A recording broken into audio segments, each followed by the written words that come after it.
Hey, hola, my friends. My name's Charles the Sandman Collins, and I'd like to welcome you to our Together We Grow aquaponics, hydroponics, and traditional gardenings.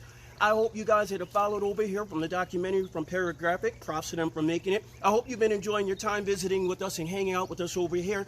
I assure you that every week we're trying to come up with something new, be it an idea, be it a thought or a concept. As long as it has something to do with sustainable gardening, we're going to try to get you involved. And if it's something we haven't tried before, well, guess what? I'll be darned, we're going to try it just because you guys requested it. Now, I understand a large part of what we do at Together We Grow has to do with introducing you guys to concepts of growing, maybe growing crops in ways that you haven't done before, be it aquaponics or be it hydroponics, or maybe it's in growing types of crops that you haven't maybe considered before. That could be things such as mycelium, be it gourmet mushrooms. That could be something such as wheatgrass, something such as bean sprouts. You know, the microgreens, the ones that contain all of that, packed all of that, just power punch into a smallest little piece of vegetable that you could think of. And that's what I really want you guys to get growing. I mean, not everyone has a space for a huge aquaponics rig, right? Nope. Not everyone has a space for a hydroponics tray, right? No. But maybe you have a little bit of space under your bed, or you have a little bit of space on a shelf in a closet.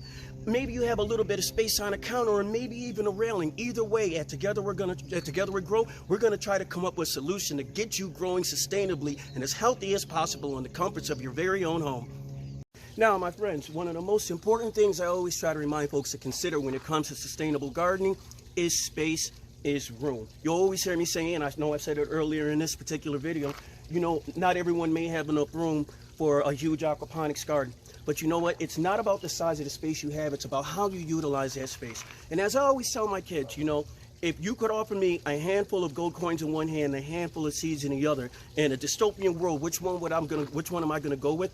I'm gonna go with the handful of seeds, because this is worth more than its own weight in gold. I mean, it's worth so much more than that. This can bring forth life. This can continue life.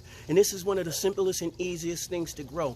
Guys, when I tell you that this is a super nutrient-packed, just super macro green, I'm not lying to you. And it's as easy as just looking in the palm of your hand and seeing the seeds to something that we like to call wheatgrass. Now, wheatgrass is low in calories, but high in nutrients, including antioxidants such as glutathione, vitamin C, and vitamin E. Antioxidants fight free radicals in the body, reducing oxidative stress and protecting against health conditions like arthritis, cancer, and neurodegenerative diseases. All from this wheatgrass. Now, out of its 17 amino acids, 8 are considered essential, meaning your body cannot produce them and you must obtain them from a food source. Once again, wheatgrass. How many reasons should I list? I'm gonna keep going. Wheatgrass may reduce your cholesterol. In one study with rats, I'm sorry, that study's just funny to me. Anyway, the rats were given with high cholesterol were given wheatgrass juice, and they experienced decreased levels of total cholesterol, bad LDL cholesterol, and triglycerides. I mean, this stuff is just amazing. If you take a look at these 3 trays here, we have 3 trays of wheatgrass growing in 3 different stages. This is the one that we harvested last time. A daily usage of wheatgrass, we recommend about an ounce. You don't even have to take it every day, but when I tell you this stuff gives you power like Hulk, boom, this stuff makes you strong like Hulk, man.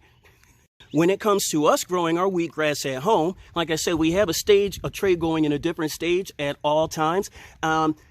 We use the same tray system that we use for our sprouts. It's very simple. You can get this from any box store. You can order it from one of the big box stores online if you choose to. Also, there are ways to do this without using any of this equipment. Please go through our videos if you haven't already done so. We teach you all the tips and all the advice on how to do this in the comfort of your home with as few of the mainstream supplies as necessary. Look at this little nappy-headed wheatgrass right here.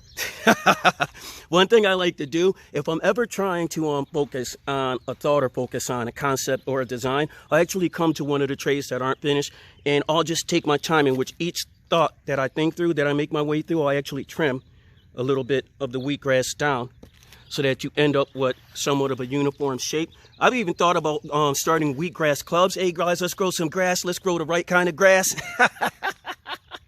The kind that won't get you locked up, but the kind that make you strong like bull. Also, please keep in mind before you make any changes to your regular diet, make sure that you consult with your physician or your health specialist. I recommend that you do these things. Like I said, if it's something to do with vegetables, I always recommend it for the best of your health. But nobody knows better than you and your doctor. So please make sure that you confer with them. I just can't think of anything bad with the wheatgrass. A couple of tips that I can tell you. Okay, make sure that you change your water. If you can, at least 3 times a day. Try for twice. As soon as you see any type of mold growing in your own reservoir, it's time to get rid of it. It's time to get rid of it. That little bit you saw there, that's some paper floating.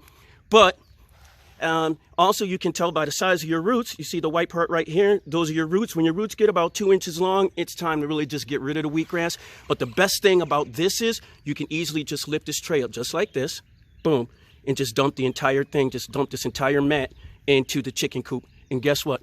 The chickens absolutely go crazy over this wheatgrass. So it's a win-win situation. Where did I get my wheatgrass from?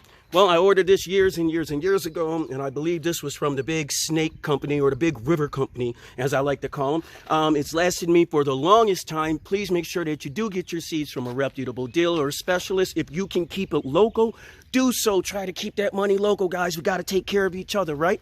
If you have any questions about growing wheatgrass, growing the sprouts, how we do it, why it's so nutritious, please don't hesitate to ask us. I'll be happy to answer any of your questions. We got some really cool videos coming up in the near future. But in the meantime, guys, plant that first seed so that together we'll grow. Peace and blessings, my friends.